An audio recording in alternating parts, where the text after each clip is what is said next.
Three, two, one, go. Let's do it. MGM. This might be the first film we've actually done with the MGM intro Yeah. for commentary. The iconic Yeah. opening, the Yeah, lion, and the lighthouse. castle. Yeah, Castle Rock. That's a setting in King's books. Castle Rock. And the new MGM logo, I believe, focuses on the eye and then it zooms out.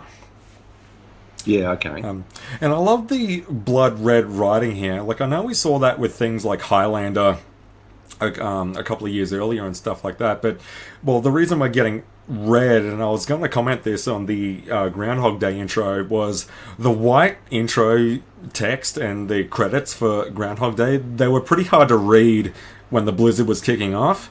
So maybe this actually kind of, like, I know this is earlier, but maybe it had a bit more foresight to know to do high contrast with its credits, because, like, the intro is a blizzard and you can still see the red writing through everything. Yeah, it's very effective. It's a great title. I love writing with a Misery. lead pencil as well. When you see the episode 1 behind the scenes, like, I love seeing George Lucas work with yellow notes and lead pencils that had the pink rubber at the end of it. Pink rubber was getting phased out even when I was a kid. Yeah, Paul Sheldon. He's very old school with the typewriter.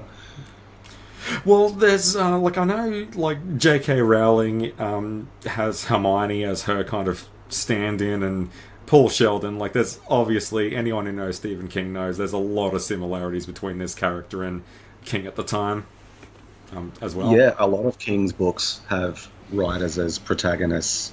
Ben Mears in Salem's Lot. Jack Nicholson's character in The Shining was a writer. Bill Denbrough in It. There's more. I think the main character in Bag of Bones is a writer. So A writer with an addiction as well to something. Like, Sheldon loves his solitude when it comes to all of that, you know, like, yeah. yeah, writers have their own really weird quirks. This is his little ritual that Sheldon goes through as he's finishing a book. Although I kind of got a bit confused when I watched it last week. So the manuscript he has now is not part of his series, the Misery Chastain novels that have made him famous. This is a different book. 'Cause That's I got correct, a bit yeah. confused on the flashback with his editor. The editor where the Misery's Child is the most recent one that's come out, and she dies in childbirth during that, and Yes. that's what sets her off. It's not the manuscript that she's reading, it's the additional. That's why she wants him to write a new one called Misery's Return, because she's canonically internal to Yeah. the story. Misery dies already in the most recent book, Misery's Yeah. Child. She I got- buys it, yeah, and she dies in that. Yeah, I got a bit confused. I thought when she went ballistic, it was because of the manuscript she was reading, but yeah, it does make a lot more sense now. But I also like what Paul Sheldon says about that. Like, when the editor says, you know, like, Misery put braces on your little girl's teeth and put her through college and all of that. Yeah, but I don't want my whole life to be about that. Like, I think a lot of, not so many writers, but a lot of creators as well can relate to that. Like, they don't want to be doing the same thing over and over again. Like, even George Lucas said, I want to do these other things. Like, I don't want to do 7, 8, and 9. Yeah, well, I guess any creative medium, you don't want to be typecast. William Goldman wrote the screenplay to this. Phenomenal writer. I'm a big fan of his work. He actually wrote the book, and he also wrote the screenplay. It's a great movie with Dustin Hoffman called Marathon Man. But he also did he wrote The Princess Bride. I think he also wrote The Ghost in the Darkness, Val Kilmer's film. So I was going to say, just real quick on that, not to diverge too much, how you were saying, did the trailer spoil the fact that there were 2 lions? How did the lion teleport up on the roof? The film title itself gives away the fact there are 2 lions, the ghost and the darkness. The film, its title itself spoils that.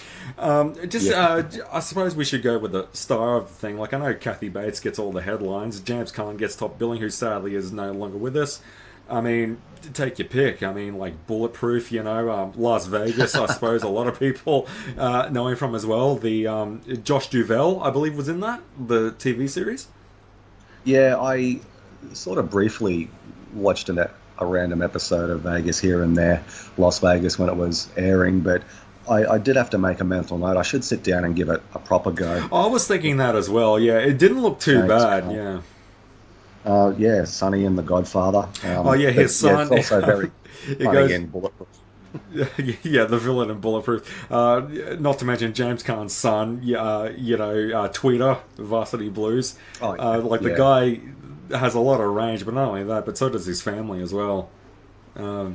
Passed away, I think, a year or so ago. But he was an old timer as well, well into his 80s, I think, definitely over the 80 mark.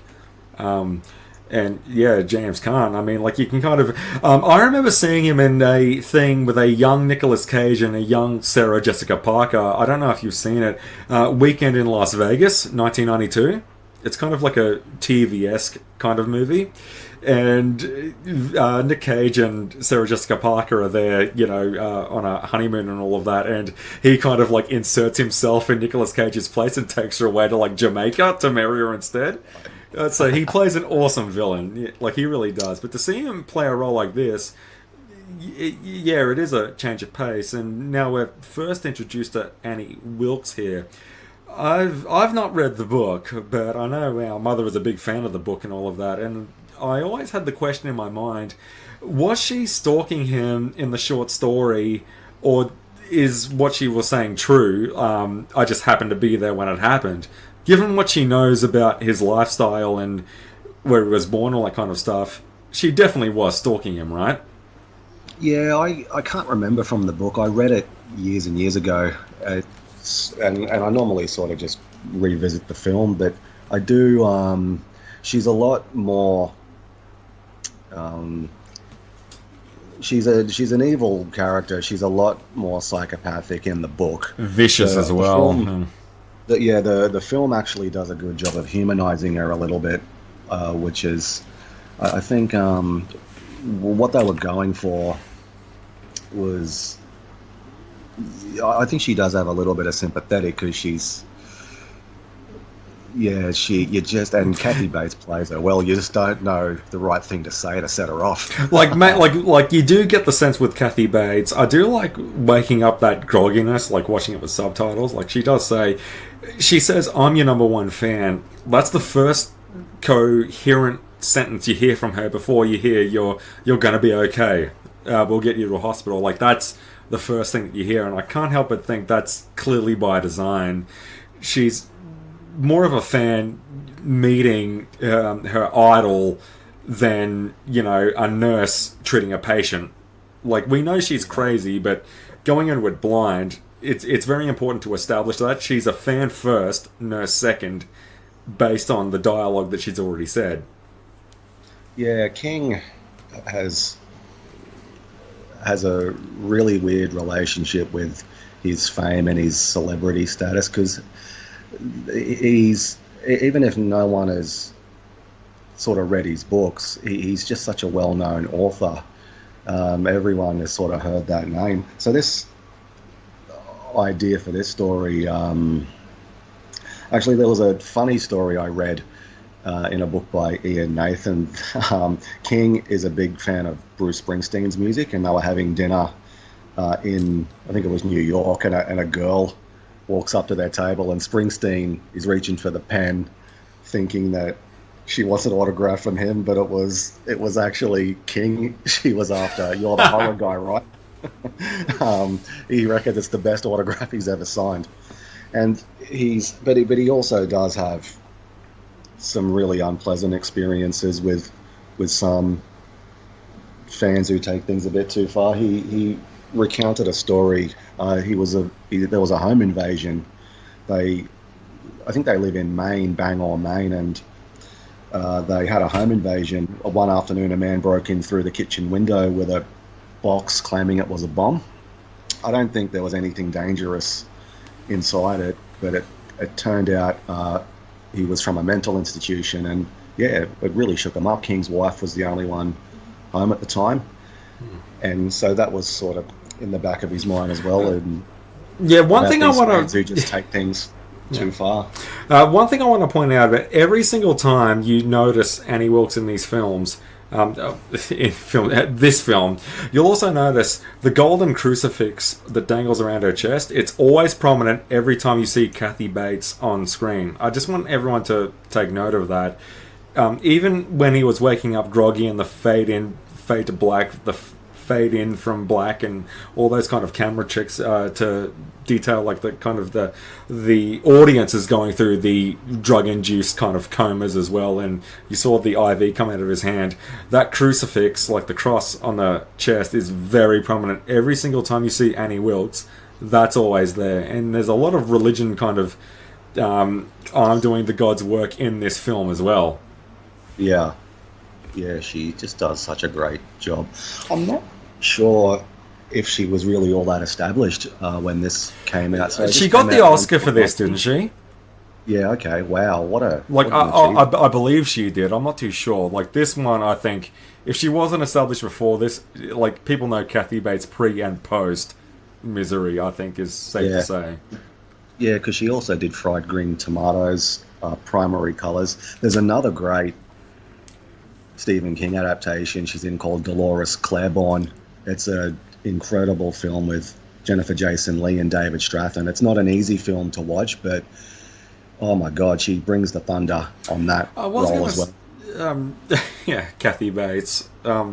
Just real quick, the CEO of Sabre from The Office. Yeah, of course, Joe Bennett.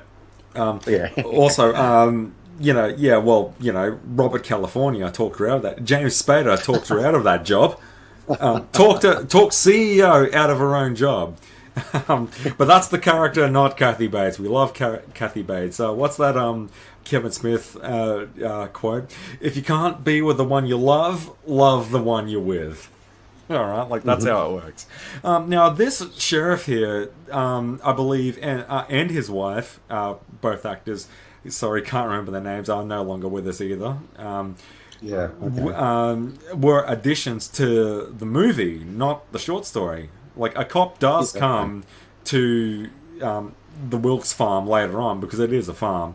A cop does come to the Wilkes farm later on, and she kills that person, I believe, with a ride-on lawnmower. But in the film, these two, this elderly couple, this is purely an addition for the film, which is... well, it's a good compromise because, again, about the book, it's pretty much from the majority of Paul's perspective.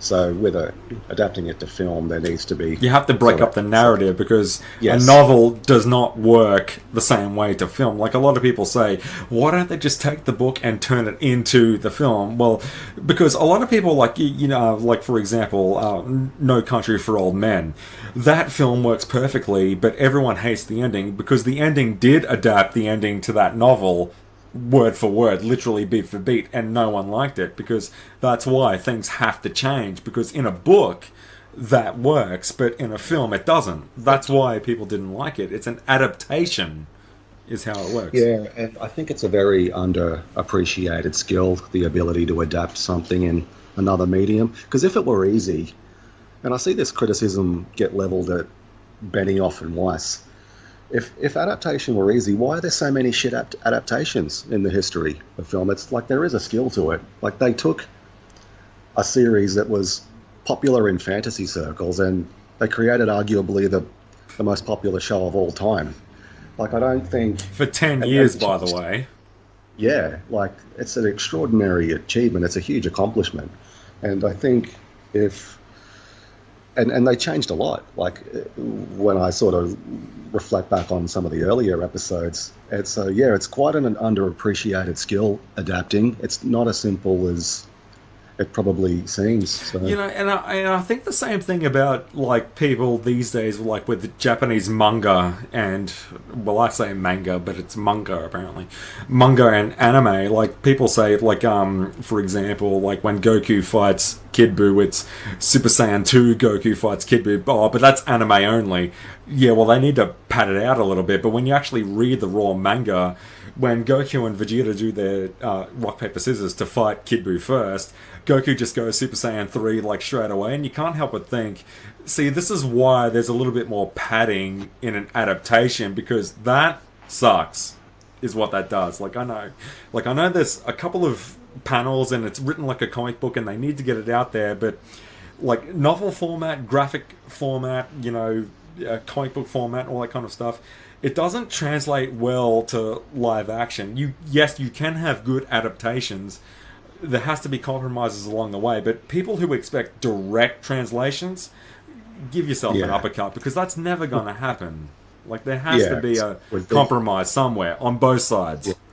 I think with most books, if you shot them literally page by page, it would just be a mess on film. So yeah, it's quite there is a real skill and art to it. I just wanted to say real quick, you'll notice that Annie was giving Paul a shave there. So he was clean shaven when he was driving away before the accident. So he's been there long enough to actually have a clean shave. The film plays fast and loose with how long he's been there. Silver Creek Lodge. We keep getting, as soon as the roads are clear, and as soon as this storm settles down, and as soon as they get the phone lines back up. He's been there long enough at this point, even though she hasn't done anything bad yet, to have a clean shave. Yeah, I quite like these little subtle cues about how they mark the passage of time, and it was done. Because probably the most effective use is later on, as he's finishing the novel that he's forced to write, where you'd notice the weather changes in the background when he's sitting at that desk. It was really clever how they did that. Well, the one that gets me is the rain on the outside. Yeah, like you saw it's almost like a whole year. There's another cycle of seasons, but yeah, I'm not quite sure how long he's actually held captive. And this is before she's freaked out, yeah.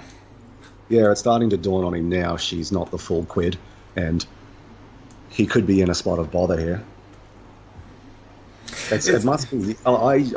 It really freaked me out watching it last week. It'd be such a nightmarish situation to be in, to be incapacitated with a total psycho. And the arm's not broken either. It's dislocated, I believe she said.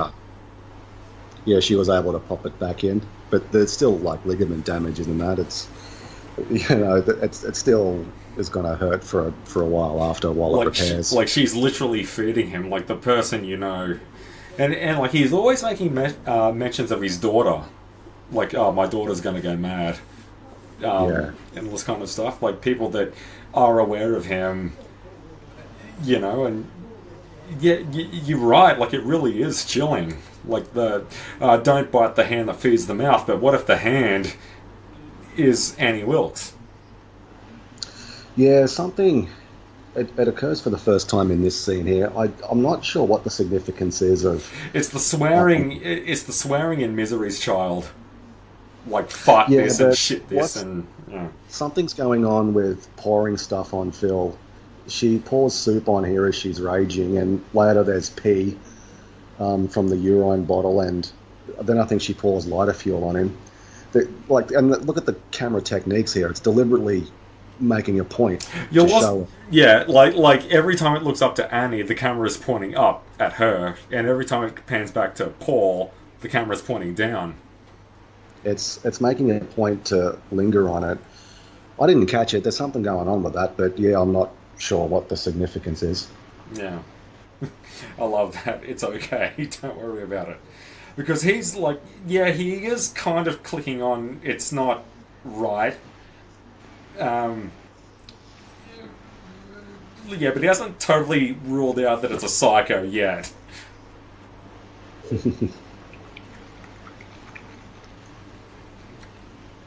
Yeah, like the soup and all of that. And you'll notice, like, the bedside manner, like, she's literally sitting beside him. Like, it evolves from nurse to prisoner, and patient to writer over the film as well. Yeah, he's in a spot of bother now. Well, how does it go? Well, when you're fucked, you're fucked. Yeah. So these exterior shots I was reading were filmed in Nevada. And yeah, I love some of these shots of the landscape. So it's meant to be Colorado, right? But yeah, they filmed it in Nevada. Yeah, Nevada, somewhere near the border. Yeah, and I was reading inside Annie's house, they're all sets. Oh, really? So it's not a real house. I do love this. When you're in this car, you're my deputy, not my wife. That's a lovely moment, isn't it? You have to draw the line somewhere, right? Yeah, I love these two. They really added a lot to the movie. I love this whole married couple. Yeah, I was reading a couple of Reddit threads about the novel and the book, and a lot of people who love the book always say, well, it's a great miss that we don't get, the sheriff actually in the novel.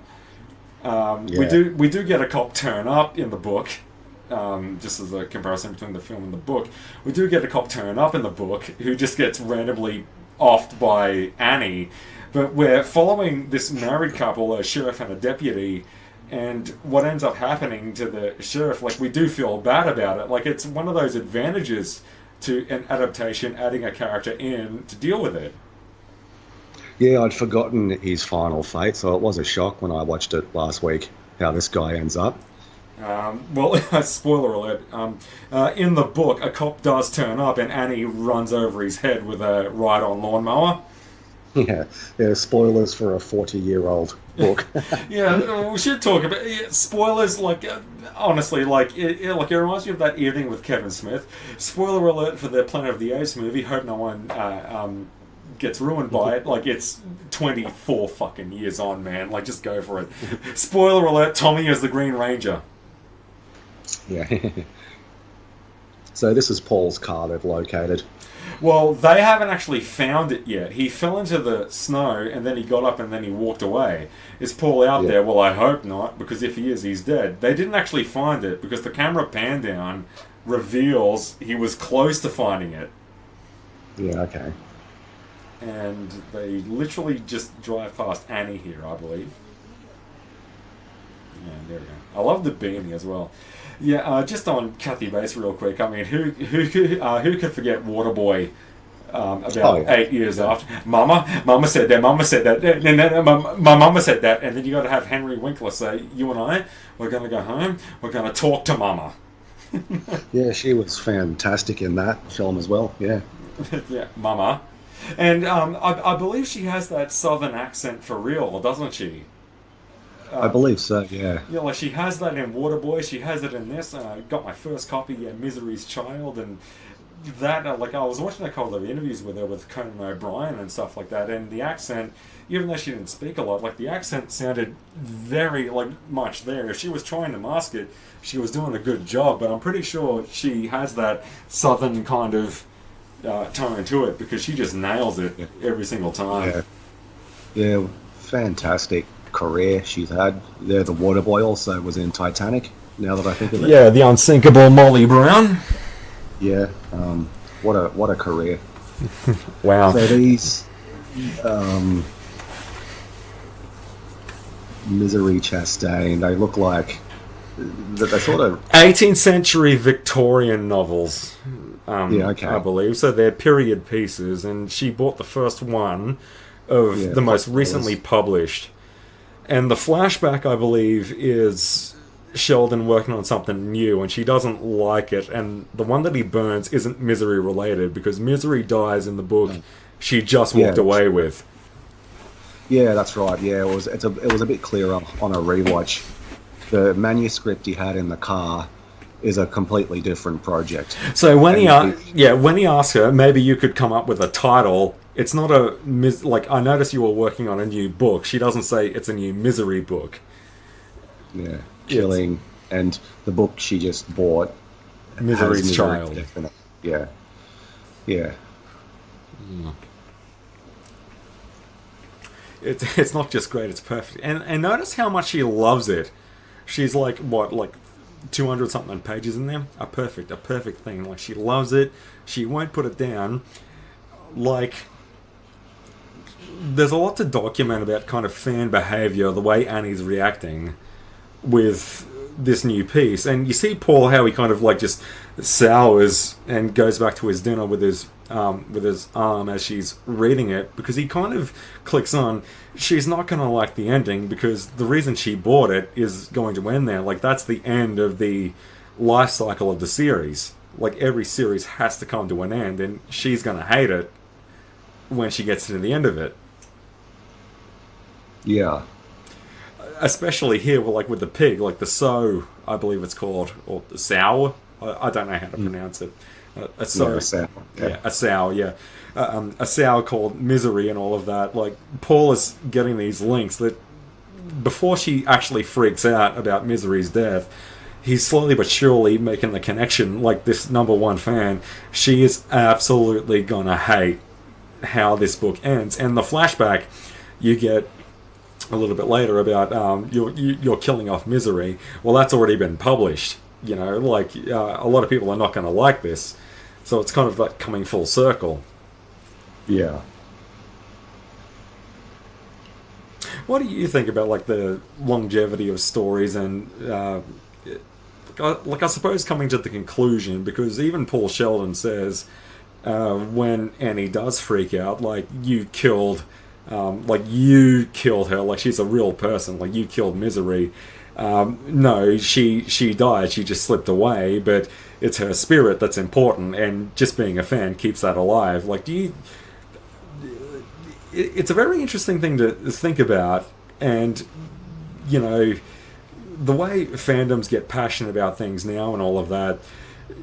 I think we need a reminder of the distinction between fictional characters and real life characters. We do need to break back to that, and I think that scene really does, and this film in general does a good job of that. What are your thoughts on that? Yeah, I think that's one of the things that's plaguing a lot of sort of film series. A lot of film series are struggling at the moment because they've probably gone on when they should have logically have ended.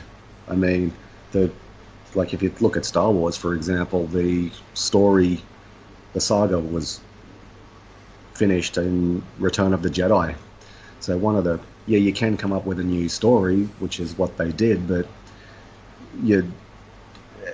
it's now gone past its logical endpoint at its thematic endpoint. So, and that's true for things I think like Terminator and Aliens and that's those sorts of things. They've just gone on well past the time the story has reached its logical conclusion, and I don't think with the creative teams involved, you can cycle them out and swap them out, but they're going to inherit that problem where the story is so neatly wrapped up. Anything that comes after it will either undo that or ruin it or something along those lines. So that's something that's hurting, a lot of long-running series, I think.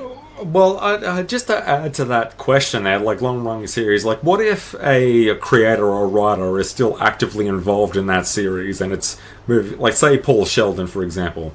He's written, like I believe Annie Wilkes says, you've had I'll have all 8 books of the Misery series. Like I just bought Misery's Child, so that must be 9 books now. And then she comes in and she has a moment when she freaks out and all that kind of stuff and wants it to keep on going. I think there's another kind of tidbit there. Like, what about writers and creators who are still alive and have been active in creating other works of art, but are still only known for one big thing, and fans wanting more of them for that, and writers who are tired of doing it? Because Paul Sheldon here is like he's tired of writing Misery. Like he didn't kill Misery off. Like no, she just slipped away. Like childbirth in the 18th century. Like it just happens. Like it's I want to write about these other things. Like do you think like what are your thoughts on writers who have been doing it mainly because of the demand and their heart's not really in it anymore? Yeah, well, it depends on the nature of the series and how it's constructed. Like I know like you take the Jack Reacher novels, for instance. They're all standalone. Like you can read them pretty much in any order by the Jack Reacher series by Lee Child. So they could probably go on forever because one story there might be a little overlap here and there, but by and large that's one of the big selling points and why that series is successful because they're interchangeable. I think there's like 20 novels now, something crazy like that. But a story that has an ongoing plot, like you look at like Stephen King's The Dark Tower. Those books aren't interchangeable. There's some standalone elements in each installment, but the overarching plot is their quest to reach the Dark Tower. So they're not interchangeable and they can't go on forever.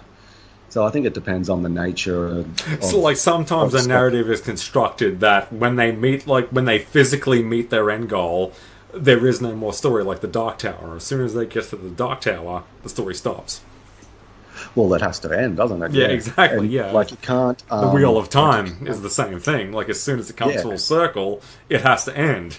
Like Yeah, those books aren't interchangeable. They're they're you constructed to can't- end. Yeah, you can't start with book 2 of A Song of Ice and Fire. You need to start right at the beginning. It's one big long story. Now, Annie's reflection here when she goes bizarre, like it's kind of like a. I know some people like, and Annie Wilkes, especially the way that Kathy Bates plays it. Like a lot of people can talk about, schizophrenia, stuff like that. About like maybe she doesn't, because when she comes back in and finds him on the floor and all of that, I believe it's coming up here. She's all of a sudden back to her nurse persona. Like maybe it's a Two-Face kind of thing going on here. No, I believe the way Kathy Bates plays it, at least, and from what I gather, Stephen King says she's fully aware of what she's doing. Like she knows when she's putting a mask on. Like she's completely aware she's being malicious and being that all the time. Yeah. Well, I also think there's something else here with Annie Wilkes, like as a character, as a fan, and I know people like Henry Cavill have said fans don't get obsessive; they get passionate and stuff like that. Some fans do overstep their boundaries quite a bit. Like I don't really call myself a fan of anything anymore. Like I say, you know what? I like apples. Like I'm not a fan of apples, but I like apples. It starts and stops there. You know what I mean? Yeah. It's like what Principal Skinner says. These pants come off like everyone else's at the end of the day. Yeah, it's an interesting, I guess, sort of discussion. Fandoms, what came first? Fandoms getting toxic or subpar films? It's the chicken or the egg, or subpar products. Like this buzzword that seems to float around now is fatigue, series fatigue, and franchise fatigue. This only seems to creep in when the latest product or the last few products have been nuts. Yeah, like it's funny. Like no one gets tired of when series were good and at their peak. No one was too tired of them then. So, but yeah, I don't know. I don't think those words, passion, is interchangeable, because that the Star Wars main Reddit thread, that's like swimming in a sewer. The saltier than crate Reddit. Oh, don't even get me started on that. That is just pathetic, the way they carry on. You're embarrassed to call yourself a Star Wars fan, and because you don't want to be associated with them. So it is a dumpster dive, some fandoms. See, and that's kind of why I chose this film to talk about, was because, like, everyone says toxic fandom this and toxic this and that and all of that, and it's become so bizarre that even fans who slightly dislike what comes out don't even know what they're angry about. And I thought choosing this film to talk about it would be a good selection, because like Kathy Bates playing, Annie Wilkes, who's literally just a hardcore fan. Well, like, replace Misery with Star Wars, and replace Paul Sheldon with George Lucas. What have you got? You've got the exact same film. Yeah, I just, and we need to be a bit realistic. Any long-running series, there's going to be a dud in there somewhere.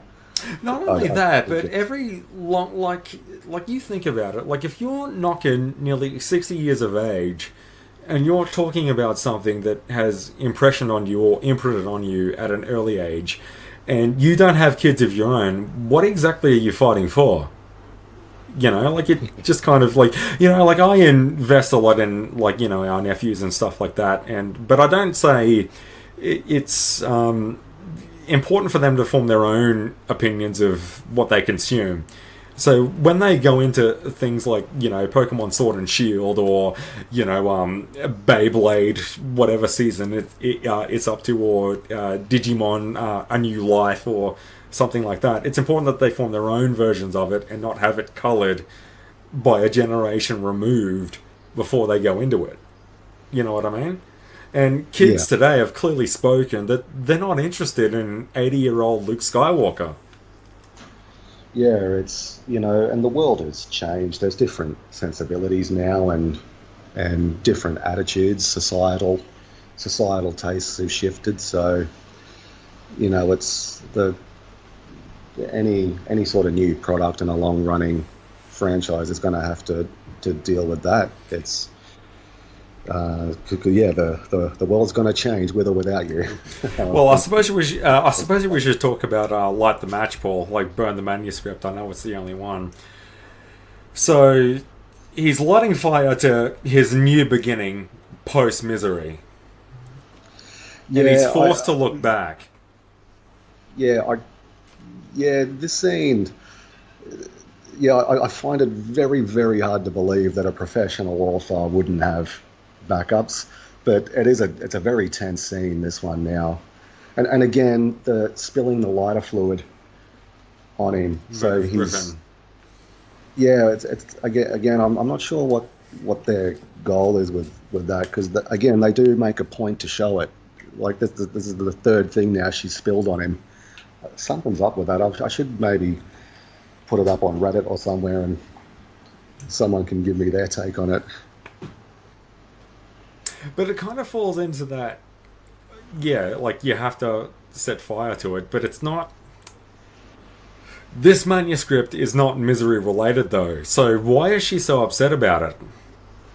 Because it's such a radical departure from his other body of work. Oh, so it's like George Lucas doing like American Graffiti after Episode 3 in 2005. Like to warp time like Doctor Strange. Yeah. But you'll also notice this help me help you in this kind of talk. You'll also notice like that golden cross around her neck, like it never leaves. Like it's that biblical kind of there's a good film with Powers Booth and Bill Paxton, 2002. I can't remember the name of it for the love of me, where Bill Paxton believes he's like a religious prophet of God and he's doing all these murders, and Powers Booth is an FBI agent to track him down and all of that. It's a really good one. Reminds me a lot of that. I do know the film you're talking about. Yeah, the name escapes me as well, but because Bill Paxton got a lot of buzz for his performance in it. Oh, yeah, no, it was a good film. Yeah, no, absolutely. And lighting that.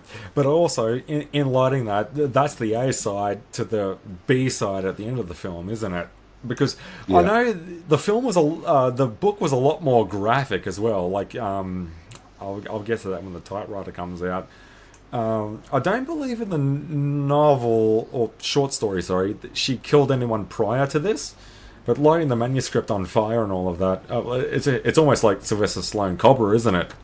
Working too hard, trying to make a living, just throw it on the grill. Yeah, that's what you do. Throw the newspaper on the grill. And like you'll notice, like it's way too prominent around her neck to be a mistake. Every single time you see her, that cross is front and center. It's like Superman's S. Yeah, she's takes her faith very seriously as the manhunt continues.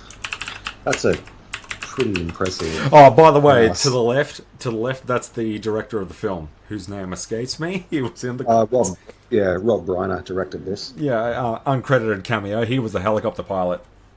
Yeah, okay, there you go. Frailty, Frailty was the film with Powers Booth and Bill Paxton. Yeah, I do recall that now. Yeah, so Rob Reiner, he directed This Is Spinal Tap, The Princess Bride.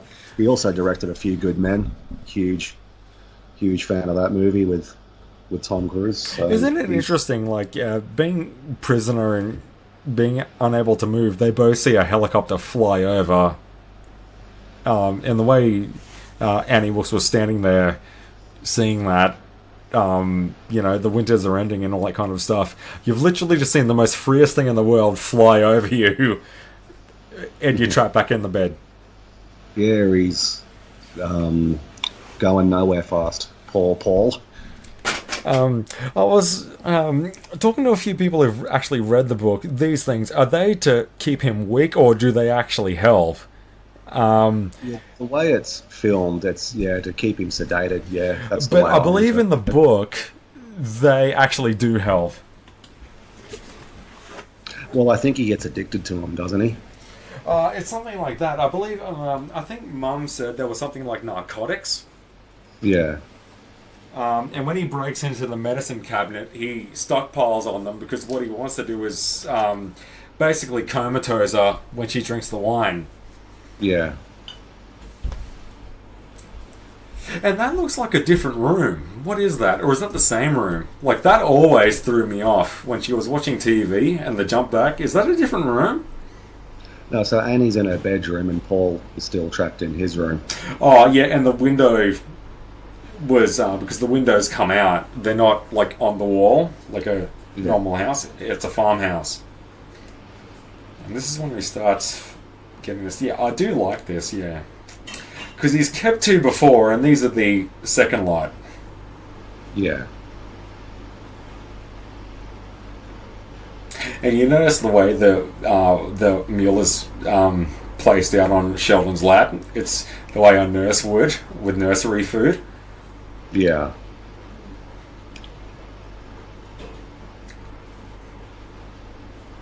So, by your calculation, how many days has it been? Oh, several weeks, at least. Like, I'm almost about to say about 2 months. Yeah, quite possibly, yeah. Because she gives him an electric razor here, isn't it? So you can, well, if I knew all these prices would be this good, I burned all my books. I love that quote. Like, I reckon about 2 months at this point. Yeah. So what are your thoughts on the home studio? Work, you mean, right? Yeah, what are your thoughts on this? Oh, she's she's a dead set lunatic. With this crazy idea, she's gonna make him rewrite a better book. Well, let me work it into something else. Like, you're a fan of Stephen King. This is Stephen King, short story.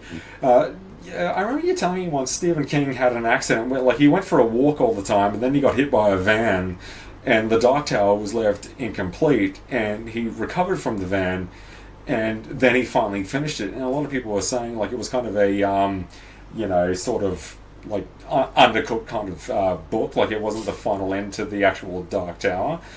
I can't help but think, like, this happened way before that, but just hindsight's 2020. Like, looking through that lens, what do you see going on here as a writer? Yeah, I was a huge fan of Stephen King. Sort of growing up reading his books. The Stand is a phenomenal book. I was a huge fan of the Dark Tower. Yeah, they just so addictive and readable. Had a huge epic scope to it. I wish he would kind of write more fantasy. One of the impetus for this book as well was the reception he got. He wrote a book called Eyes of the Dragon, and fans, a bit of a departure from the horror stuff he'd been doing, and fans didn't like it. The reviews and the reaction kind of stung him. So when Annie does not like the latest book, some of that stems from how the book The Eyes of the Dragon was received. Interestingly, that's one I haven't read. I've read most of his books, but that one kind of escaped me. So, he did have a brush with death in 1999. He was taking an afternoon walk and was hit by a van. It was either a drunk driver or it was a driver on drugs. He sustained several serious injuries, and he talks about that. There was two books. He's written a non-fiction book called On Writing, a memoir of the craft, where he talks about the accident and its aftermath, and what got him going. And yeah, it did spook him into finishing his Dark Tower sequence of novels, because there have been um, some really famous books that were unfinished because the author died, like the Canterbury Tales and the Mystery of Edwin Drood. And Wheel of Time. he did not want to be filed under them. He wanted to his big epic fantasy series. He was going to finish it. I just wanted to say real quick on this one, with the when she buys the typewriter that is missing an N key. In the novel, she cuts off one of his thumbs with an electric knife because the N key, like when you're typing, your thumb always hits N, like your thumb is in that area, and because there's no N key, he complains about it and she cuts it off. In the film, they adapted it so it's the smudge paper, but Paul Sheldon and James Caan, like, they play it like, well, how can I write Misery's Return on paper that smudges? Like, he's trying to incrementally get into her good books. Like, we can't do a Misery story. Like, he's trying to get into that kind of obsessive fandom through a writer, but still maintaining that kind of control. Like, over it. Like, we can't put Misery on this kind of cheap paper now, can we? Like, he's trying to figure out how to get the better of her. Yeah, and he has to wear that one, because I suspect he kind of knew that would. Well, he needs her out of the house, doesn't he? Just to start implementing his plan. Well, the bobby pin's on the floor, isn't it? Yeah, but I'm glad that is not in the film. The filmmakers did a great job with Annie. There was, I think Rob Reiner, his approach to Annie, that there needed to be, she's a real human kind of monster. There needed to be something really innocent and primal about her. She's a lot more psychopathic in the book, but they toned it down.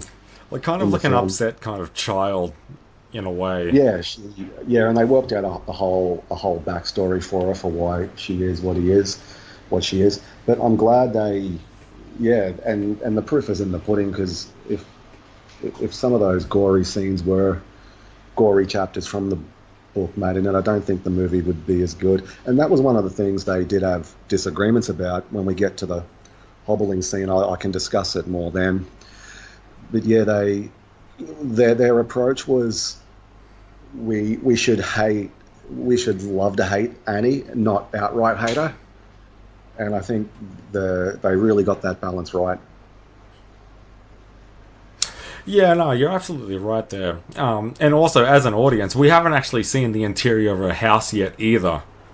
So, like, being here, like, with the bobby pin kind of lockpick, I found your key and all that kind of stuff, we're exactly with Paul in that wheelchair right now, and that is, we don't know what exists beyond this door. Yeah, I quite like this little sequence coming up where... Like, it's kind of like tigers escaping the zoo, in a way.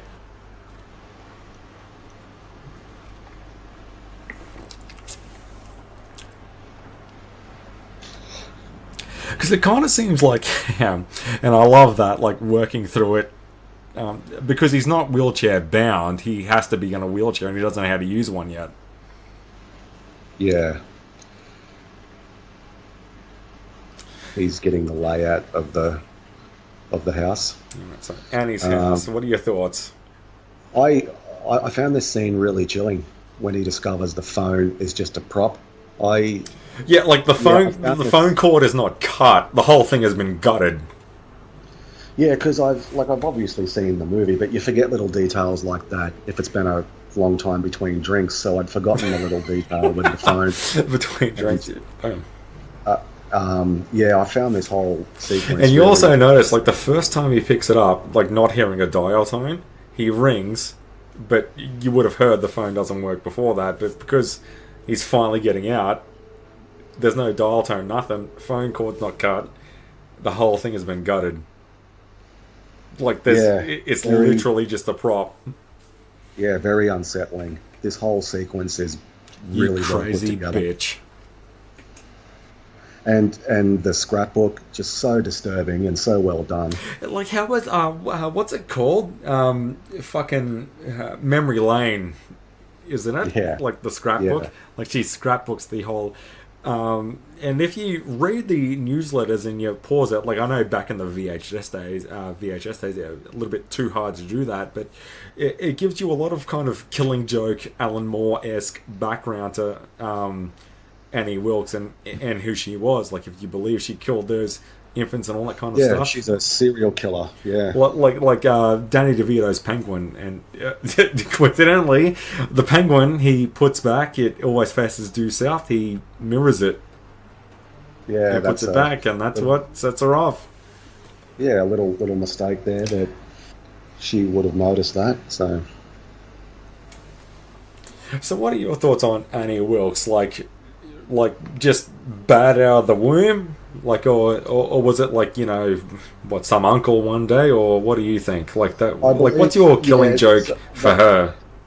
They did work out a backstory for her. Yeah, I believe they came up with she was molested as a child. Yeah, I'm not sure by who. I can't remember, but yeah, I don't think she was born evil. She's just had horrible things happen to her. And she's way too sweet with a bad manner to have totally been malicious. I think everyone can agree with that. Yeah, King really excels at that. She's a real human kind of monster. It's a monster movie with a really plausible human kind of monster. He really excels at creating these kinds of characters. So yeah, I think she's one of his best ever creations. And can I say just real quick on King, and that's what makes Annie Wilkes so much more memorable than something like It or Randall Stagg, or something like that, because making out something tactile and believable like Annie Wilkes, that's what made Scream in 1996 so believable, was that literally anyone could be under that costume, and you find out it's the boyfriend. Well, he's not bulletproof, he's not superhuman. Well, of course he's not. That's what makes that so terrifying. Your next door neighbor could be Ghostface, your next door neighbor could be Annie Wilkes, but also your next door neighbor could be that person that wants to take you to bed and bed rest you and nurse you back to health, and the ambulance comes and then you're on your way after that. Unfortunately, not all of them are like that, and I think that's the more terrifying villain about it. Like Stanley, Stephen King might actually be onto something there.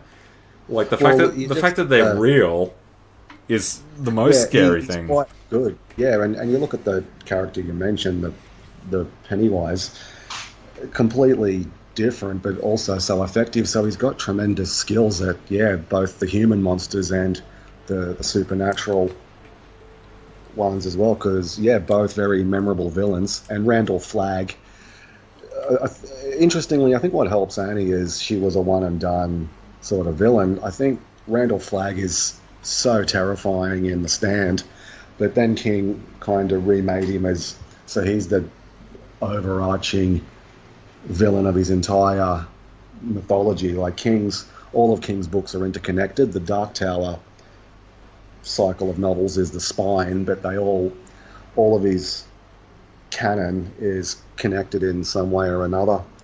And Randall Flagg has a few identities in a few different sort of novels, but he kind of gets diluted a little bit, and he goes out like a punk in the final Dark Tower book.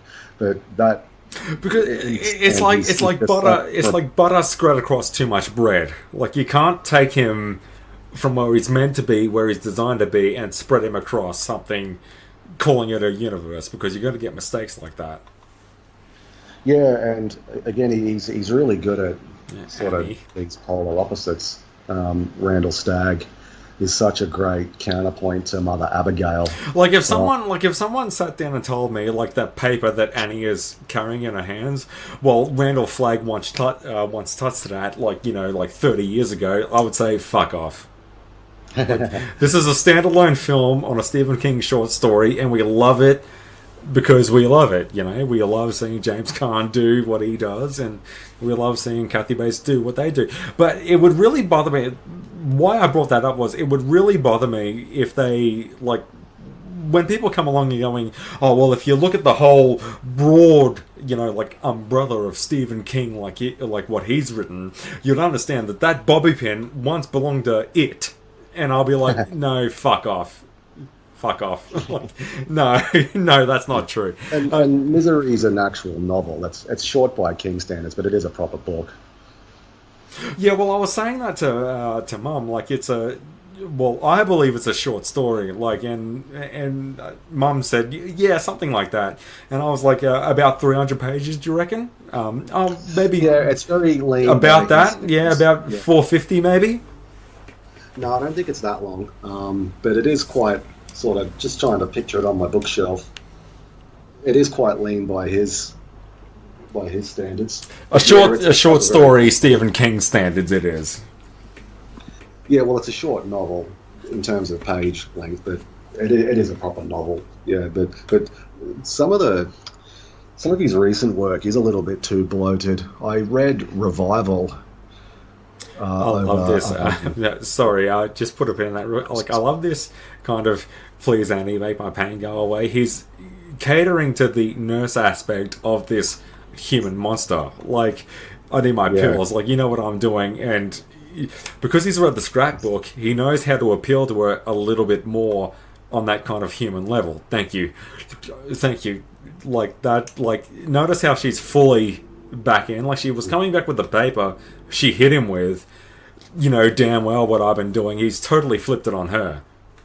Like, that's how you do it. Like, because he's gone out and he's read the scrapbook and all of that, like, he's getting the better of her now because he knows what makes her tick. Yeah, he's adapting. Yeah. Yeah, sorry to cut you off, man. I just had to jump that in there because the scrapbook scene, like, a lot of people get held up on the scrapbook scene and what people talk about when that happens. Like, she's been killing, like, I believe in the scrapbook it says, like, she's even killed her own father and stuff like that.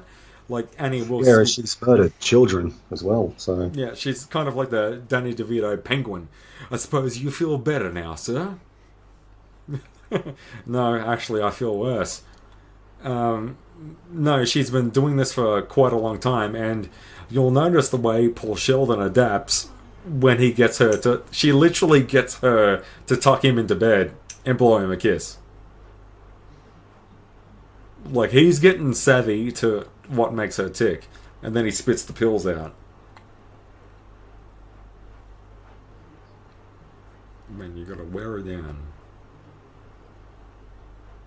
Yeah, another flyover. yeah. Yeah, did you hear that? So what were your thoughts on that? Yeah, no, he's adapting really well, isn't he? He's at the mercy of the whim of the madman. The woman madman. I like that. Interactive TV, Jack. Yeah. Yeah, here we go. I can't remember this actor's name, but he was also the mayor in Pleasantville. That is J.T. Walsh. I knew it was J.T. something, but I didn't know what it was. But yeah, no longer with us as well, by the way. Yeah, Pleasantville. Totally. Yeah, he's been dead for a long time. I think he passed away in the 90s. Yeah. Oh yeah, 96 maybe. Like, it was. Oh man, God, like four. Yeah, definitely the 90s. And I love how this cop here works it out because she pried him open with a crowbar. It's funny. Like, let's talk about this, like a crowbar. Like, what is a crowbar? Well, a crowbar gets the, what's the open on? But an actual crowbar, like, is a fucking... When people think crowbar, they think Joker and Death of the Family Robin is what they think. But that's not actually a crowbar. Like, a real crowbar is like a fucking javelin stick. Yeah, I remember that iconic scene from The Wire when Lester finally pieces together how Marlowe's getting rid of all the bodies. We're going to need a crowbar. It's a tomb. Lex is in there.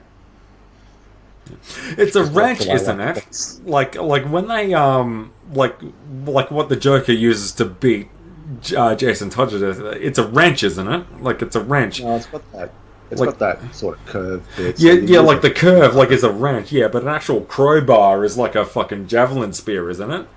you use it to you use it to unbox, storage crates and things like that. Yeah, something like that. Yeah. I love this scene how he's.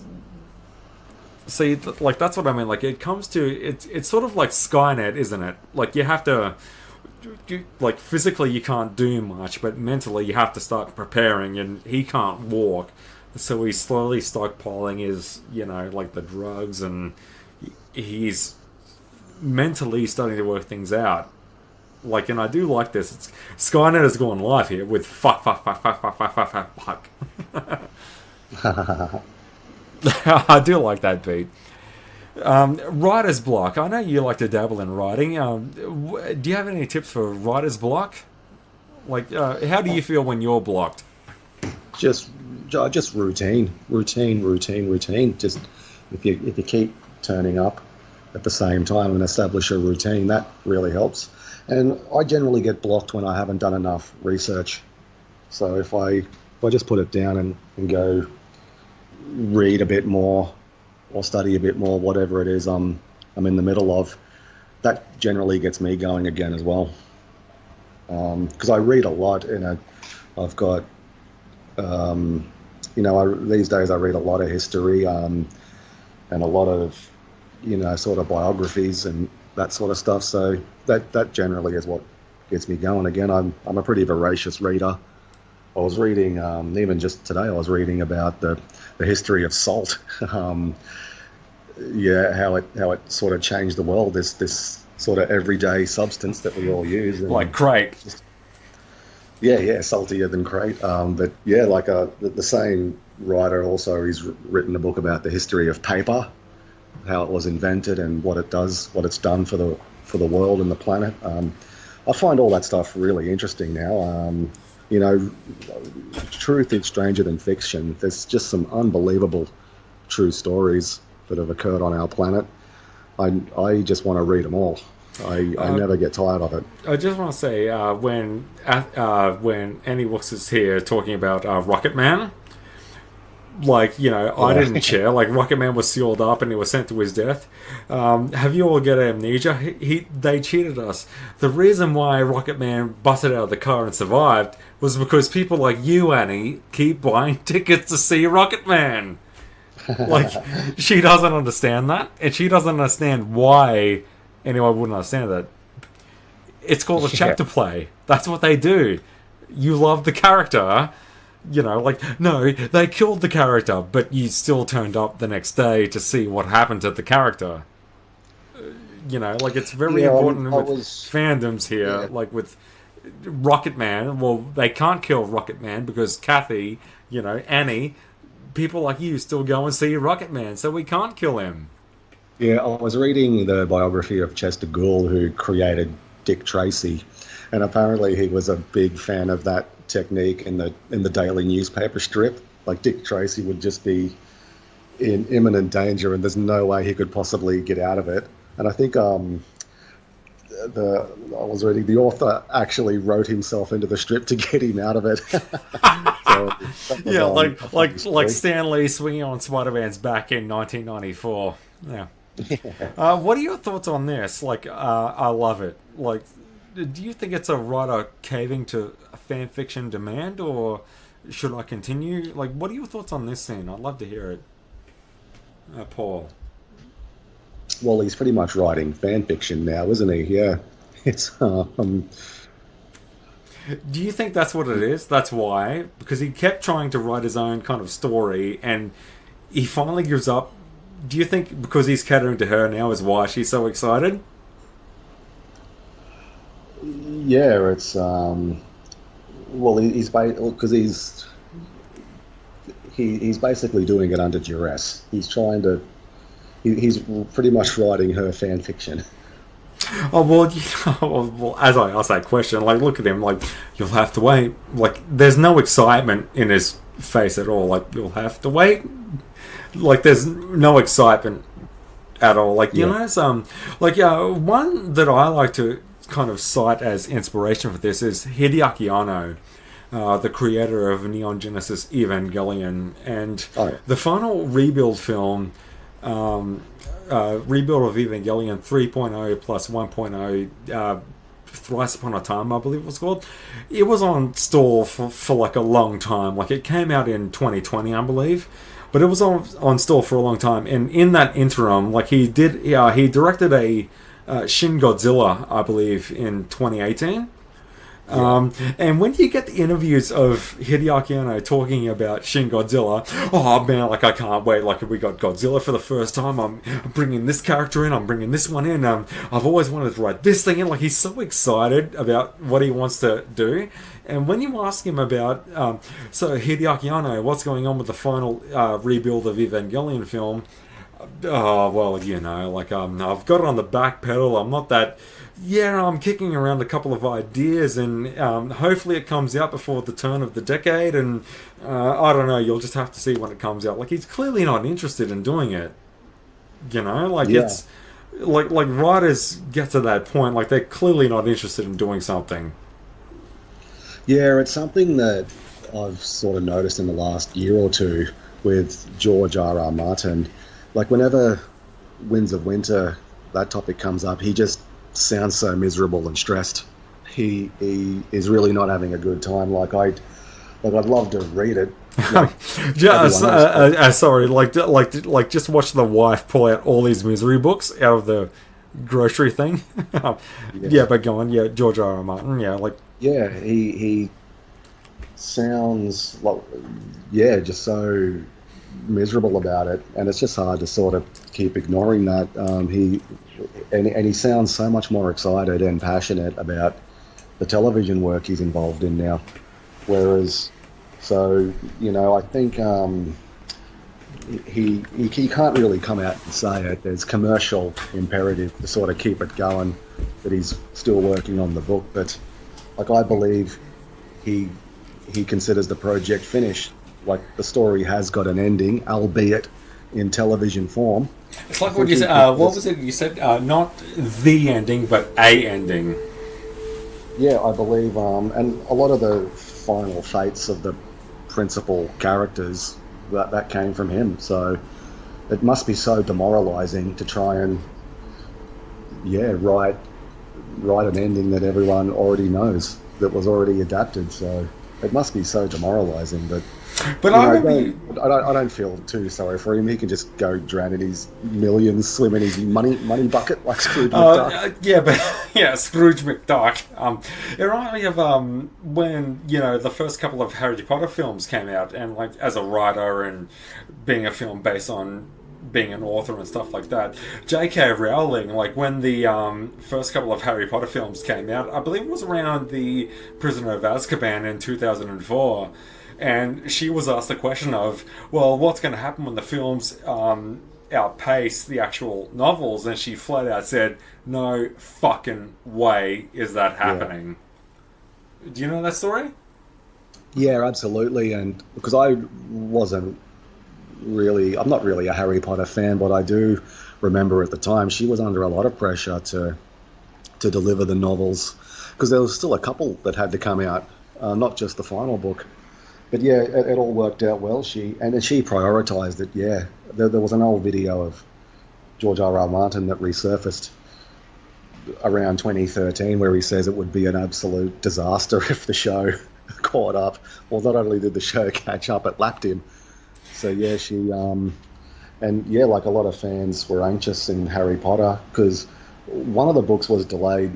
Like I think the longest gap was between book 4 and 5. Like Order of the Phoenix came out, I think, like a year later than what it was meant to, or something like that. But it all worked out well. She got it done, and history will, it all worked out well for the best.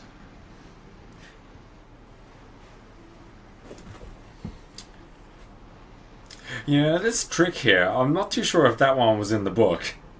Do you think Annie was aware of the drugs? Honestly, I think it was just sheer dumb luck that she actually got out of it. Yeah, I think a happy accident here, but I like the staging of this scene where all the books and the photo is behind him. Yeah, he's behind the shrine. Yeah, it's so weird, isn't it? But it's really effective. Like, I love that fucking... And not only that, but he has to now go through the rest of the dinner Yeah. with a bright face, and you know what? You're stuck with... It's like Mr. Burns with Homer Simpson. Don't forget, you're here forever.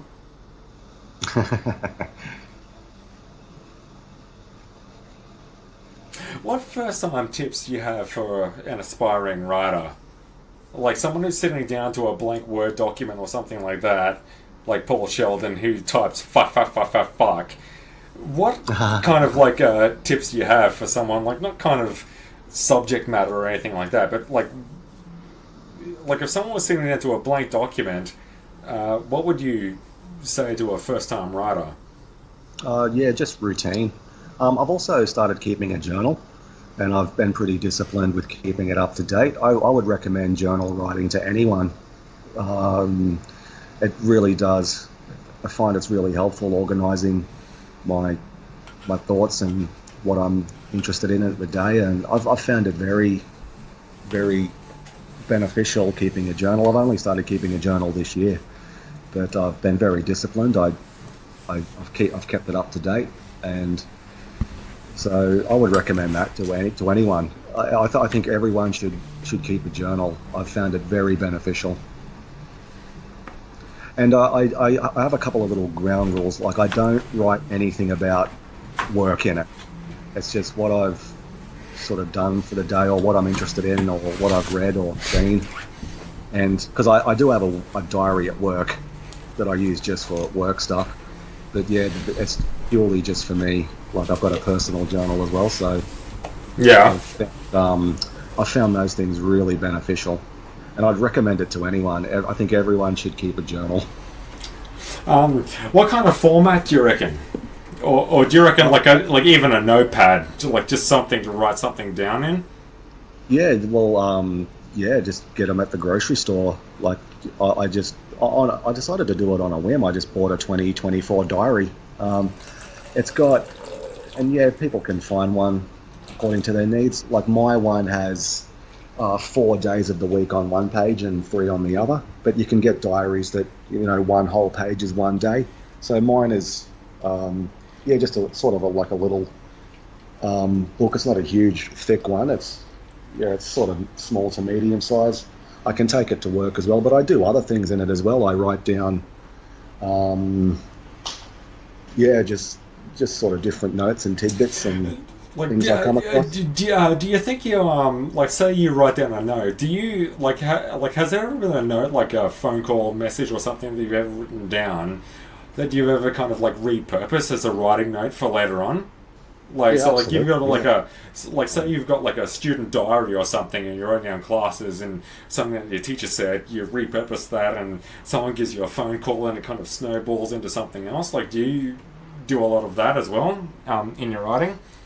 Yeah, absolutely. I'm always on the lookout for sort of little nuggets to jot down, and it could be like a lyric from a song, or just a random funny quote that I heard, or a interesting line in whatever book I'm reading. Or it could be just like whatever you're interested in that day.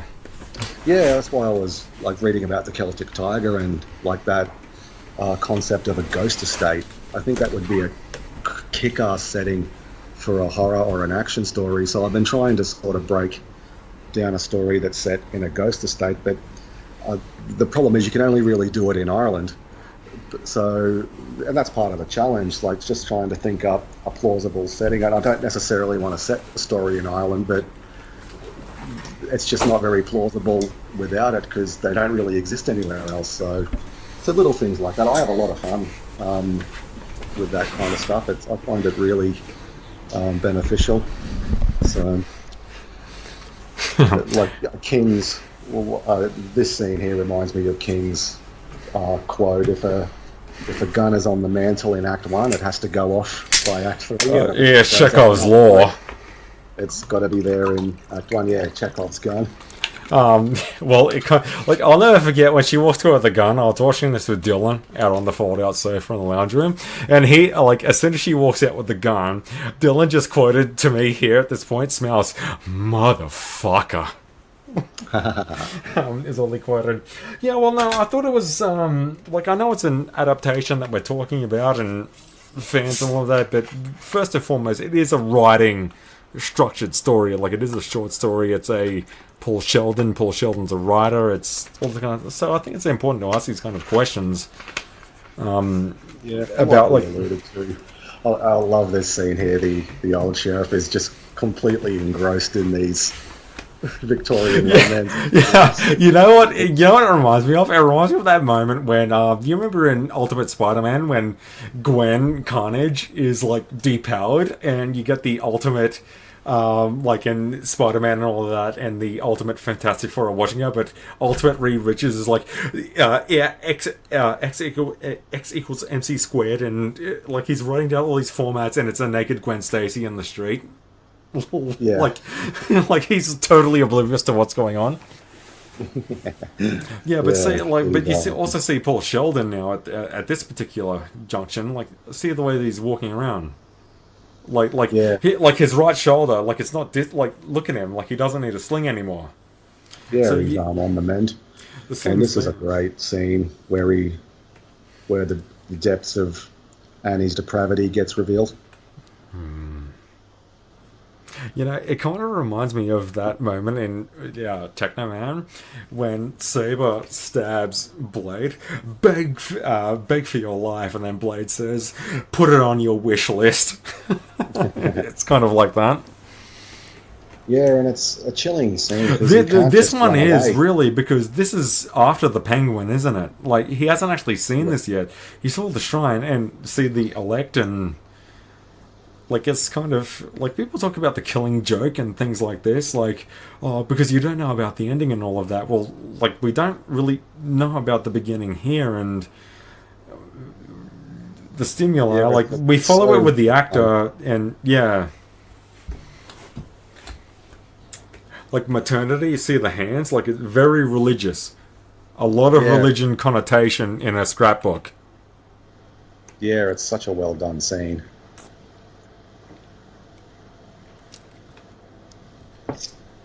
Is that one of the two towers?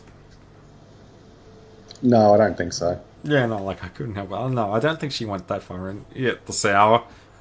Yeah. Infinite. Like, I love that fold out little bit there as well. Like, not that I love the content, but I love the fact, like, the fold out, like, you know, history. Like, I think a lot of people love history. You know what I mean? Like, it's, yeah, well, and I love the term Dragon Lady, as well. Like, like in my research for this film, like, Dragon Lady has come up a few times. Like, it's a caption for the tweet for the actual thing that she says when she was being arrested at the courthouse. Like, Dragon Lady is something the news broadcast labor has, and all that kind of stuff. Like, Dragon Lady, like, is like, I thought that was, it's almost like witch, like, you witch, which is, you know, back in, well, this came out in the 90s, you know, so if they're calling her a witch, her accusations had to have been from, like, you know, like 1970 or something like that.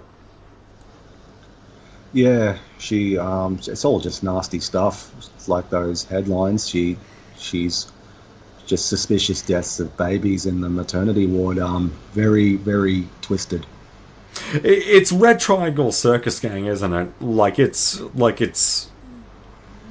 even worse. Yeah. Yeah, like, it's totally confirmed his suspicions. Like, no, actually, I feel worse. Well, no, you're like, your thoughts are all right. She ain't all there, mate.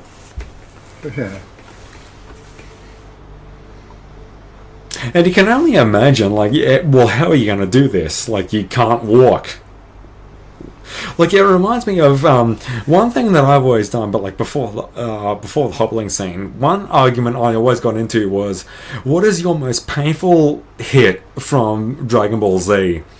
And a lot of people say, you know, Goku punching Android 20 in the face and all this kind of stuff. My one that makes me cringe the most is when Grade 8 Vegeta stomps on Goku's legs when he's fighting him Kaioken style. And Vegeta says something like, well, I just squashed both of your legs. I guess that means you can't run from me anymore. Like, it's just so... But the way that scream that Sean Schemmel lets out when Great Ape Vegeta stomps on his legs is just so fucking chilling, and it reminds me of this. Well, where are you going to go? Where are you going to run? Like, Yeah. and that's the wow. I think like you're literally in the comfort of a bed, not your own bed, but you're literally. I'll see you in the morning, and we already know what comes. So the hobbling scene, mate. What are your what's your Is this weight on coming up? that? Is it coming up now? Is it? Now, yeah. Oh Yeah. well, she Yeah. drugs him now, and because of the rain, and when she, yeah, not now, yeah.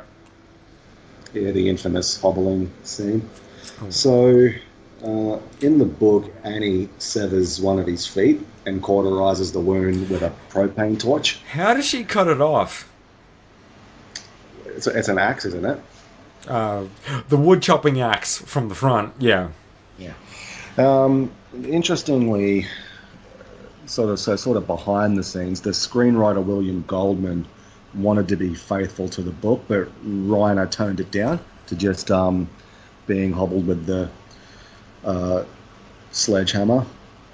Again, it was they, yeah, not like we've sort of touched on a few times tonight. They didn't want to make her as evil as she was in the book, where she's, yeah, as I said, she's a lot more psychopathic. So yeah, they wanted to make her sympathetic.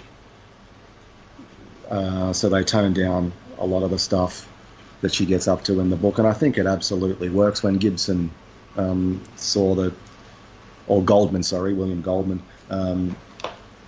saw the finished product, and like he absolutely was bang on the money. It's so much more effective in the film. It's still an eye-watering kind of scene to watch. Decades later, it's such an infamous scene. Do you think the reason why they shied away so much from like the kind of violent, because I remember reading in like an actual novel, Paul Sheldon loses a thumb because of an electric carving knife because he was complaining about do you think the reason they avoided that back in the 1990s was to kind of get the rating down so more people could see it, or was it because it was going to be a harder anyway? Yeah, quite possibly, but I think the approach they took, they didn't want, like, there should be a little bit of pity for Annie, and having those in the film would have just pushed her over into, I think the quote was, we want the audiences to love to hate her, not hate, actively hate her. And if it's too gory and too brutal, it would have pushed in the audience, just to outright actively hating her. Whereas she doesn't have a huge lot of sympathy from me as a viewer, but there is a little bit. Because she's just she's clearly not right. It's like that kind of rain scene when she comes out with the gun, and she's talking about like, oh, I hate the rain. It gives me the blues and all that kind of stuff, and like, God, I love you and all of that. Like, it's like there are a lot of people like that. At this day and age, there's online content that people like Annie can consume. Not that I say that that's the cure. It could even make them more crazy, but that kind of human connection, kind of like, don't say you love me because I know you don't. That kind of, it gives you a lot of insight, because she was married before and that didn't work out, and they divorced. She didn't kill him, he left her. So but then he dies suspiciously in one of the scrapbook articles. Yeah, exactly. So it kind of snowballs into this kind of thing. Like, it's kind of like that kind of Alan Moore kind of Killing Joke-esque. Well, maybe if Paul Sheldon didn't crash, Annie wouldn't be a psycho. No, that's not how that works. And I love this beat here with the sheriff. She has me put a reserve down for the first copy. Yeah, it's I like this bit where the sheriff. It's a system. It's a system, and he's shuffling through. Yeah. Yeah. Here it is, right where I told you it was. I'm not sure. Maybe nothing. It's the quote from the actual novel. Yeah. Now, what are your thoughts on? Here's something I find very, very interesting. Annie Wilkes has quoted a novel when she was like in legal troubles and stuff like that. What are your thoughts on people? I guess using their consumption of entertainment to define who they are, the way Annie does. It's not healthy, is it? I don't think. But again, the rules have changed. Like the internet has just warped like so many sort of interactions and community spaces now.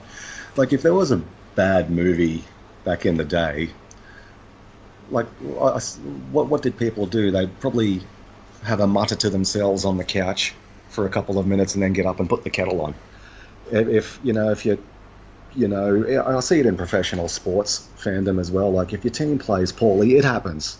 You'd probably just have a fret to yourself and then get up and do something else. But the internet now, like I was following this crazy story, or like something happened in the Broncos Roosters game, and there was just one guy in particular.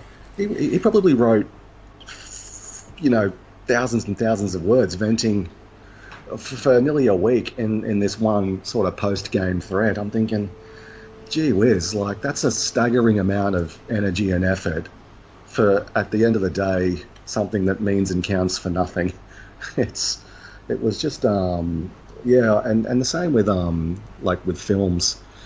If you see a bad movie, does it really warrant posting 100 posts, typing up hundreds, if not thousands of words? Or let me just like, or if you see a bad movie get installed in a series that you've loved prior to the fact. Yeah. But yeah, I don't know. But also, like, maybe it's because I'm, sort of 40-ish, and like I remember a time when there was no internet, but people sort of born post 2000 have sort of grown up with the internet, so perhaps it's just kind of just sort of standard, sort of normal practice. But there's something really odd about just piling up post after post after post about something you don't like. And that's why I'm talking about Misery tonight, because like the internet wasn't a thing back there. You had your novels coming out and all that kind of stuff. Like, imagine if the internet was around and this film came out now. Like, and you had 1 billion, like, that fight with Matrix Reloaded when Neo has to fight all of the fucking Smith clones. Imagine all of those clones being Annie, getting you to write the sequel to a series you've already satisfyingly concluded. Like, Misery's Child was the end. And you have 1 million fans running out like, Annie, no. There has to be one more. And they drug you up, like literally like this scene. No. I'm going to put you away down here, and you can write the episode 7 that we all agree on. Maybe something like that. Like I'm a firm believer in the journey, not the destination. I don't know about you. Yeah, well, in terms of Star Wars, I think... that's the example, but not just... Yeah. But I think as well, like, Disney, since they've been under, like these Disney Slater films, the films aren't all that good, but Disney have done some good stuff. Like The Mandalorian Season 1 and 2 were both really good. And I've heard that Andor is an absolute smash hit. Like, from what I've heard, that Andor is an absolute winner. Yeah, I really enjoyed Andor. So to me, that kind of, helped to bind up the wounds of being disappointed with some of the movies that they've done, because they have produced some good stuff. And I mean, look at Rogue One. That's a fine movie. So I try to take the good with the bad as I get older. Like this notion that all they've done is just produce crap. It's not true, because some of the things they've done Look, I know some of their shows aren't well received, but I haven't seen them. Like I haven't seen. Like Oh I've yeah, only no, I watched. haven't either. By the way, no. Yeah, I can only really comment on what I've seen. I've only seen season 1 and 2 of The Mandalorian and Andor, so I haven't watched any of their other shows. Well, But the I'll thing, probably get around to them one day. well, the thing that gets me the most though, like talking about fan fiction, relation to misery here is when the word that a Kenobi series was coming out, like that really kind of bothered me. Not for the kind of clickbait kind of reasons that you would suspect. What really got me feeling wrong about it, like when I saw the teaser trailer for it, and we got a Ewan McGregor holding binoculars to his face and seeing a young Luke Skywalker, like a 10-year-old Luke Skywalker. That really bothered me because I thought, like, well, if you really wanted to set a Kenobi series in the context of Star Wars, if you really wanted to do a spin-off for real, you'd set it between episodes 1 and 2, wouldn't you? Yeah, it'd Like, give you a bit more. like that's what I thought, but I don't know. What do you think? Yeah, that would have been good, but I guess the probably the problem with that is, you and McGregor, you probably have to Yeah, recast him maybe a now. too bit too old. Yeah, Yeah, because it's an intriguing idea, but the time to do that was probably when he was a little bit younger and could pull it off. been Because and gone before Disney even bought it. Like it was like yeah, we're yeah, 13 because years ago. Yeah, you'd have to recast, and like he's so iconic now in that role, you can't throw the baby out with it's the Alec bathwater. Guinness all over again, isn't it? Like it's that Yeah, because and within context of misery, like what we're talking about, like that. When episode 7, 8, and 9 were coming out, and Star Wars is always the prime kind of example of this, like, of course they're going to cater to fans who grew up with, 4, 5, and 6. yeah, So that's a episode lot. Really. 10, like this rumors rumbling around about this new Ray film. What are your thoughts on that? Oh yeah, I'll go and check it out because I know it's gonna annoy the crap out of the grifters. That shot there was great. How she's in the doorway and doesn't move. How cool was that? That Yeah, was such a good moment. yeah, the Ray film. It's again, yeah. You just get these wonderful flourishes, and that was such a good one there. It kind of reminds me of Jim Carrey. Zlilin! Yeah, he sort of pokes his head back in, then looks out, and she's still staring. Oh, it was so cool. Like, imagine the pot of coffee being a fucking, like a carving board knife. Yeah,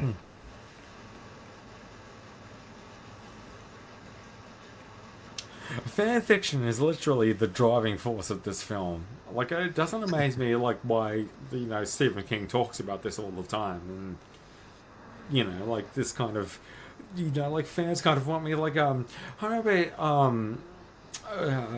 like what the writer meant and what the actual author meant, like the kind of two circle thing. Someone asked, and the author actually flat out said, "What is the meaning of this author? Like, what is the meaning from the author of this character wearing this emerald green dress? I just fucking like her wearing an emerald green dress. Like that's yeah, literally yeah. all I like her to wear." That's a little anecdote. It's a wonderful book. I'd recommend it to anyone. It's called On Writing, a memoir of the craft, where he sort of talks about his process and his career and his life. And yeah, he does mention that story. Like, what was the significance of the green dress? Like, there is none. That's just how I imagined her in my mind's eye. And another good anecdote is he always finds it amusing, or he's a bit bemused when, like, what happened after. Like, he talked about the stand. So what happened to Stu and Franny? Like, guys, it's not like I get letters from them from time to time. um, it's such a great book because he's so readable, and that's become kind of a put down with some authors. Like, if it's readable, like it's not quite as highbrow enough, but he has such an engaging writing style, King, and he can really pull you into any story. His character work is superb. I don't think I've sort of come away from one of his novels and thought, you know what, that was a badly written character. He does such heavy lifting with his character work, and you see it in this film. Like they're so, I know it doesn't have a big cast of characters, it's quite contained in terms of that scope, but Annie and Paul feel like such fleshed out real characters. It's one of the more chilling things about this sort of story, and it's kind of what sort of chilled me and troubled me about True Detective when that antagonist gets revealed. What's disturbing is, yeah, there's probably someone who exists like that. Like, you wish it was Pennywise. I know Pennywise isn't real, but yeah, it's quite, yeah, it's a very human monster this story has.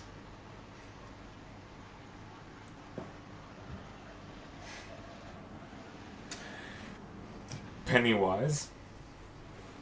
Yeah. Just real quick on Stephen King. Do you think 27 years was the perfect time for a reboot on one of his works? Like It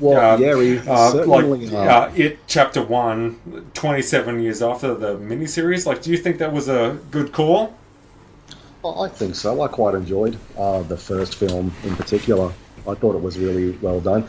But King, he's got a bit of a renaissance, because for the longest time his adaptations were notoriously They bad. suck, but now they're working. Yeah. But like this film here really bucked the trend, and the Shawshank Redemption. Actually, that was a funny story that King relayed. He was in a grocery store one day, and an old lady came up to him and goes, "You're the horror guy, right? Why do you bother writing that shit? You need to write something like that. The Shawshank Redemption. That's good. That's quality. Do more of that." He was trying to. How do I tell her? I wrote that as well, and she didn't believe him. Yeah, it's kind of like that quote. You're the horror guy, right? Write this down. Yeah, and coincidentally, great. That's how the film ends. I'm your number one fan. Oh, well, that's very sweet of you, and I love the way James Caan plays that. This time, it'd be like teenagers. Like going to Jim Cameron. Those Terminator movies, horseshit. Make something like Titanic. No, that's up there with fucking John Peters. You know, well, flying around with a Superman suit, that is Superman. No, those scenes flying around with him carrying people, horseshit. No. Horseshit. No, we can't see that anymore. Oh, God, I gotta turn that. Oh, I got Annie? Oh, God, I love that beat so much. Tie my hair up a ponytail. Yeah. I got it as Tommy. Yeah, like, it's literally fan fiction. You'll have to wait. You'll know everything soon. Like, take that as a trailer moment and clip that and put that on the finale of Lost. You'll know everything soon. like it's literally like in really like when I chose this, like, I wasn't talking about this being so much of a commentary of the film. It was more of a commentary on fan culture. Yeah, they're more discussions. Yeah, it's like our sudden death one the other day. It's not necessarily scene by scene commentaries we're doing. It's more just sort of general discussions and an overview about the film. So it's really good. And like how it like kind of like reflects on modern day, you know, like storytelling and writing. Like I pitched a lot of my questions about being about writing, because you're more of a writer, like I'm more of a drawer. Like that's just what I do. And no, I think we have a lot of kind of like you'll notice. This time we'll need two glasses. She literally walks away spellbound. Yeah, and like she's totally like wrapped up in this kind of Tinkerbell world. And you'll also notice like he turns the typewriter over so we can hit her over the head with it.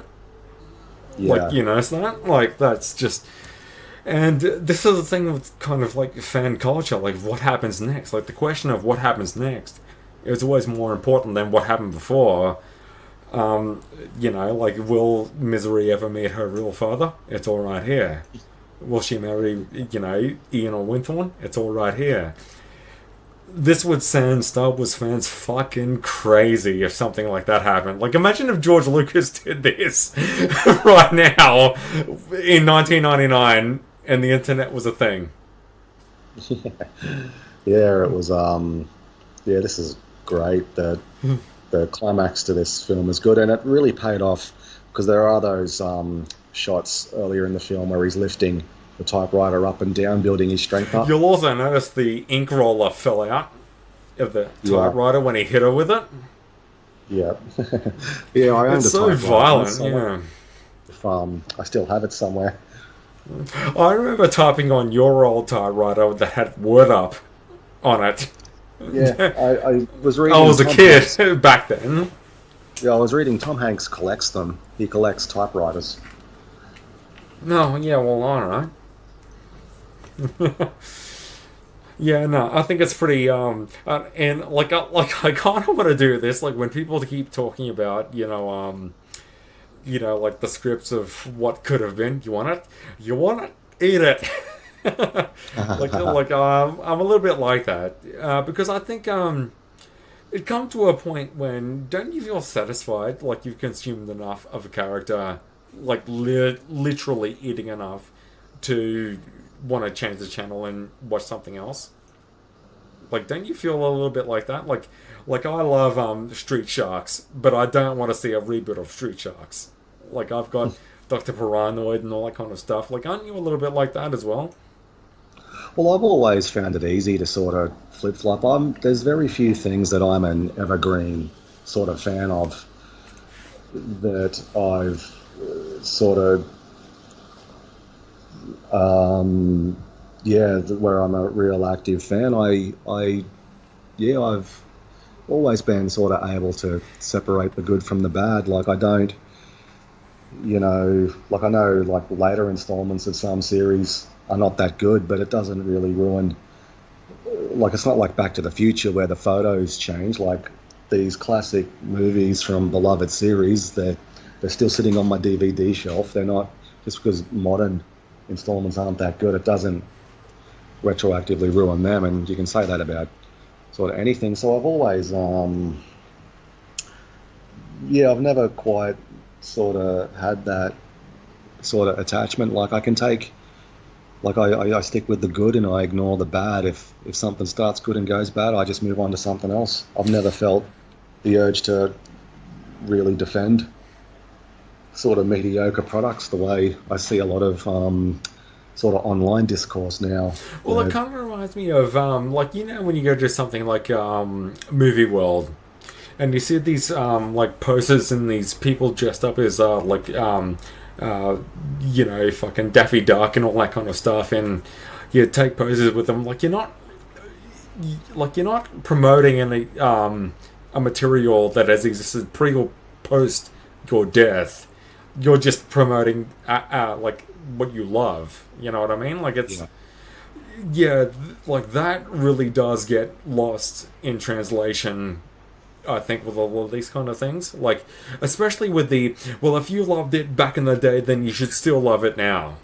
No, because Paul Sheldon was tired of writing about misery. No, I'm done doing this. Like they're gonna hate you for it. Well, like there comes an end, man. Like there does. Yeah. That's pretty much a given at this point. If someone does something new, the fans will hate it. That's pretty much a given. Well, in the closing moments of the film, what sequel kind of thing that you enjoy that everyone else hates? What's yours? A show I really enjoyed in the last year or two that did not get much buzz pretty much anywhere was that show C, that Jason Momoa sci-fi one. I enjoyed the hell out of it. Is it 100% logical? No, it isn't. But That's a bit of a I Sorry. loved I loved the action in it. I loved the Yeah. characters. Yeah. I can't believe it doesn't get as much love as it does. So that's one I really enjoyed. Yeah, that was a bit of a cop out. I was talking about sequels. Like, what's the last sequel you've seen, like in any regard, that you thought was pretty alright? Because that's the whole crux of the issue of the film was what sequel have you seen of anything lately that you thought was alright? Um, Misery's Return, kind of. I haven't really seen a lot of sequels. What did I? What, yeah, I've kind of been watching more standalone movies lately. So yeah, probably nothing springs to mind at the moment. If I think of one, I'll have to let you know next time. But yeah, I don't think yeah, something that I thought was all right from a from a more established series. Yeah, I'm not too sure at the moment. Yeah, no, well, I'm kind of the same. I'm easier. Like, I like my Jurassic Worlds and my Jurassic Parks and all that kind of stuff. Like, as long as dinosaurs go, run, I'm totally on board with things like Yeah, that. that was pretty good. I enjoyed that. Yeah, I You thought know, like yeah, some people the say, Top Gun was really yeah, Top Gun Maverick, and yeah, that was good. and of course the Mission Impossible series as like as a whole. Very rarely does a sequel, like after the dip of MI3, does a sequel franchise spring up after that. So that's probably the only exception to the rule. But yeah, no, Misery, yeah, no, not my Misery, and Misery's Return and all of that. So what's a long going series that you really enjoy? Well, maybe in a different kind of like alternate reality, I would have said one of the Universal Soldier films, like Dawn of Reckoning or Day of Justice or whatever they're called. Oh yeah. When they have them both cloned back in, and it's Sergeant Andrew Scott, like maybe something like that. Yeah. And yeah, maybe something like that. But yeah, as far as Misery is concerned, what have we got? Well, how else can we end it? Otherwise, Yeah, I really enjoyed discussing the film tonight, and and just I had a more broader discussion about sort of fandom in general. And Stephen King has said that it's his favorite adaptation of his material. He says it's one of the best ones. Yeah, it's hard to disagree. It's a great film. I'm your number one fan. Yep.